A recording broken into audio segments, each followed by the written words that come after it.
All right, hey everyone, Jeff here at StopThePirates.blogspot.com. So last week on the 8th or the 9th, I think I got a strike for posting a video that someone sent me. That, wow, I mean, just the censorship is just off the charts now. It's unprecedented. And that brings me to the realization, and most people, they think that, the United States is a free country and, you're innocent until proven guilty and all this bullshit. But it's not a free country. You're not free. You're owned. You have owners. You're a slave. You're a chattel debt slave unless you've taken the necessary steps to release the chains from around your neck. You'll soon start to understand when you look into how everything works, why they do what they do. And it's all about money. All of it. And they want more of it and more control over you. And it's like anything else. If you own some cattle, you want to make as much money off those cattle as you can. And there's certain elite groups in this world, and I don't know who exactly. There's different lower tiers and things that control it all.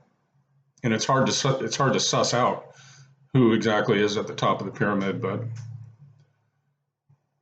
for us down here, I don't think it really matters. But there are rules that they have to play by, and one of them is the Uniform Commercial Code. And I think that's going to be our saving grace. I mean, look what's going on in Australia, man. Holy crap, they're under a 23-hour lockdown. That's like Supermax prison. And now they're I don't know, I think they've had like 360 people die or something, and they're locking the whole place down. So now they're trying to pass a COVID omnibus emergency measures, which allows the government to detain anyone labeled as a high risk or likely to spread C-19 negligently. And then it also says that a state government spokesman told The Age that the rule could be applied to conspiracy theorists who refuse to self-isolate or severely drug-affected or mentally impaired people who do not have the capacity to quarantine. Those arrested under the new rule will be housed in quarantine facilities. And that's just it. I mean, I think this is coming here to our slave plantation. They're just kind of beta testing it over there to see how far they can push people. But I think it's slowly, or quickly devolving into it's going to be an armed situation here very shortly. Because I don't think Americans will put up with this kind of shit. I hope they won't. But anybody out there who thinks that the government cares about your health, you need to get in for a checkup or something. I mean, especially here in the U.S. I mean, we have more people in prison here than any other countries combined. 5% of the world's population and 25 to 30% of the people that are in prison here in the United States, and it's done for a profit by companies that run the prisons that are publicly traded companies who have a mandate to make more money, to lobby Congress to make more laws so they can pack their prisons full. They run it all. They run it all. And it breaks down like this. I'll just get started. You have to understand the birth registration process. Remember, in Admiralty, vessels documented by registration under the laws of the United States are entitled to privileges and subject to the obligations prescribed by the laws of the United States for merchant vessels. To start out with, your parents, due to their prior birth registration, were already considered being registered documented vessels, mentally incompetent wards of the state, being under the guardianship of the state, who by legal marriage, where the state is a third party to the marriage contract, had an offspring/ward, which they brought into this world by delivery, the act by which the subject of the matter of a trust or substance thereof was placed within the actual or constructive possession or control of another in the delivery room of a maternity ward of the hospital, the port of entry for vessels and wards. Then they ask your mother for your legal name, in upper and lower case, which consists of one Christian name and one surname, which is the name on the record of live birth written in upper and lowercase letters.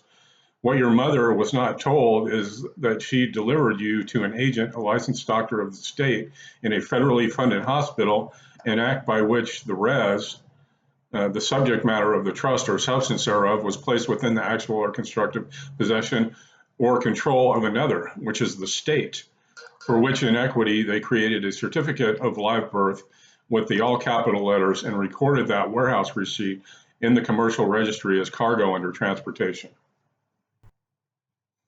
The hospital documented your birth within the legal, with the legal name title in a distinctive style or appellation, upper lower case, the name by which anything is known. And because under trust law, whenever title or money is transferred, a trust is created by operation of law representing you, for which they created a certificate of live birth in all capital letters, which was filed with the local registrar and registered with the state by a certificate of registry. In commercial maritime law, which is a certificate of registration of a vessel according to the Registry Acts, for the purpose of giving her a national character, i.e. U.S. citizen, born in a federal zone, hospital zip code in the judicial district in which the birthing of the vessel occurred, identified by the filing with the California State Department of Health Office of Vital Statistics within 5 days after your delivery, and then sent to Washington, D.C., for which the hospital receives a check for that vessel. Yeah, the hospital gets like $3,000 or $4,000 stipend for registering you.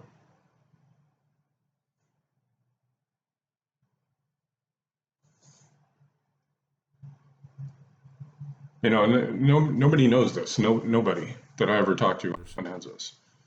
And their eyes roll back in their head when you start talking to them about it. Most people are functionally illiterate, unfortunately. I was trying to have a conversation with some people yesterday, and it just wasn't working.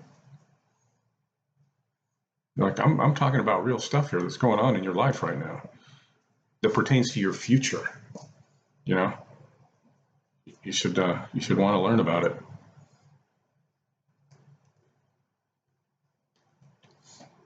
Anyway, then the local registrar issued your parents a copy of the warehouse receipt for the cargo, the certificate of birth from the state of California in all capital letters representing a vessel ward of the state, representing the abandonment of your title by registration. It's so evil the way they do it, but it's genius, really. The state of California, the creator trustor, then created a Sestake trust, a constructive trust behind your back after the fact, with all upper lowercase name, and placed a value on it based on actuarial estimates of your future labor as a human resource or human capital. Then they issued a bond against the trust asset, a certificate of indebtedness, and funded the bond through the International Monetary Fund based on your future earnings from your labor as a contributing beneficiary, which is a trust asset, and set up a Federal Reserve account for the same name. So now the IMF has beneficial interest in and out of the trust estate. The legal title is now vested with the state of California and held by the Aileen Property Custodian in Washington, D.C., equitable title copy of the certificate of birth held by you representing Equity Labor. So what they've done is just to be very general, they figure you're going to earn a certain amount of money based on actuarial tables, an average, over your lifetime, and you're going to pay that into the collection agency for the International Monetary Fund, which loans out the credit, which is really, in fact, a maritime insurance company. That's why we operate under a limited liability as opposed to execution of the law. And you can go to one of the benefits and privileges of being a U.S. citizen is you get to go to jail to pay your debts. And all crimes are commercial. They all have a monetary value attached to them. And the courts are banks, and they're there to administer for the bankruptcy of the United States corporation. That's it. And it's all run out of the inner city of London in the Temple Bar. Most lawyers don't even know this. They have no idea.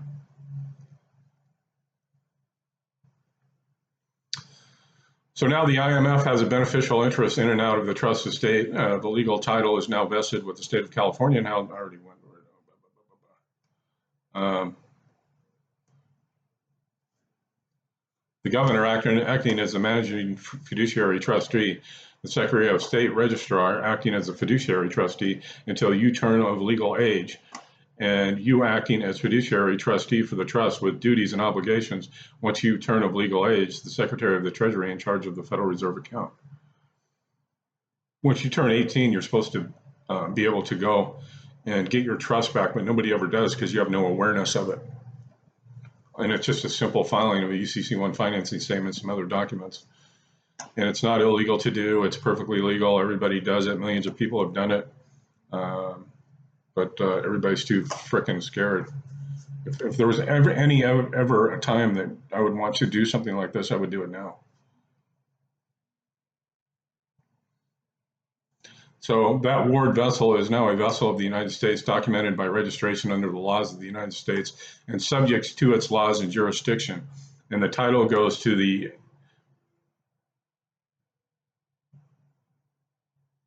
alien property custodian in Washington, D.C. in a maritime in-rem action jurisdiction over the person of the defendant. The vessel is premised upon the presence of the vessel within the district in which the court sits. The only vessel they have jurisdiction over is the trust. That is evidenced by the certificate of live birth, establishing the 3 points of jurisdiction: name, social security number, and date of birth. The Federal Reserve account under the supervision of the Secretary of the Treasury, who is also managing trustee for the Social Security Administration and governor for the International Monetary Fund.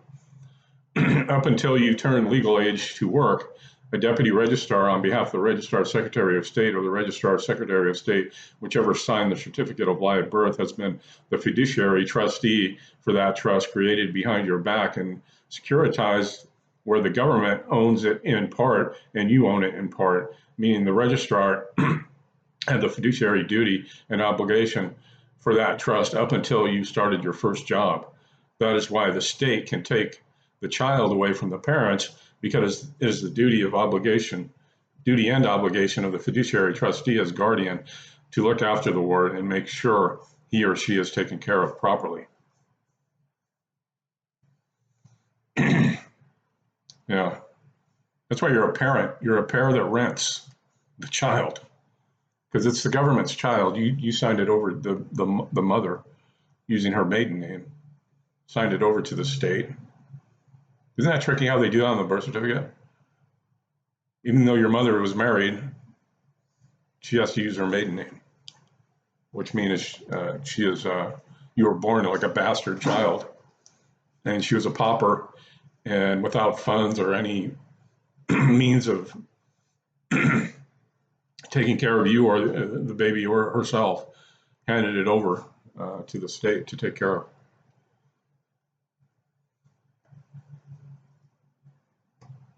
When you file an application form SS5 for the Social Security card, the registrar turned over the duty and obligation of the fiduciary trustee over to you, because he did not want the responsibility as fiduciary for anything you do in commerce using that Social Security card and the number.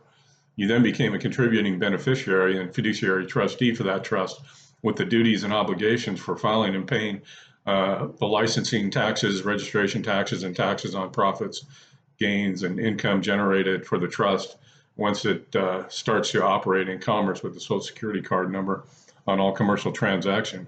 Because you, on behalf of the beneficial owner, the trust, which is resident within the territory occupied by military forces with which the United States is at war, or a resident outside the United States for which you are considered an enemy doing business with a license and tax identification number for the purposes of trade, effectively connected with the conduct of a trade or business within the said territory, for which you are granted a license under the authority of the President pursuant to the Trading with the Enemy Act. as an enemy in order to trade or attempt to trade with the enemy for the beneficial owner of the trust and the fiduciary trustee paying, satisfying, compromising, or giving security for the payment or satisfaction of any debt or obligation, and for drawing, accepting, paying, presenting for acceptance of payment, or endorsing any negotiable instrument or choice or chose in action on behalf of the trust.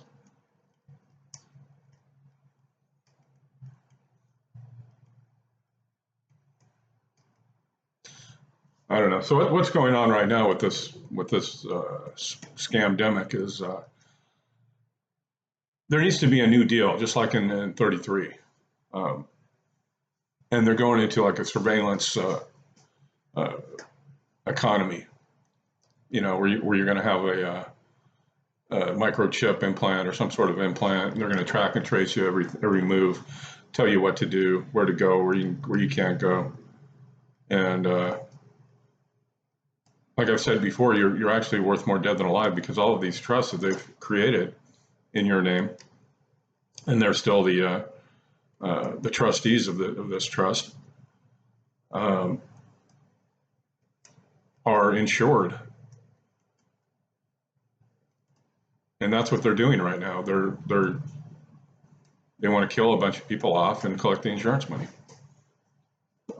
It's nothing personal. It's just business.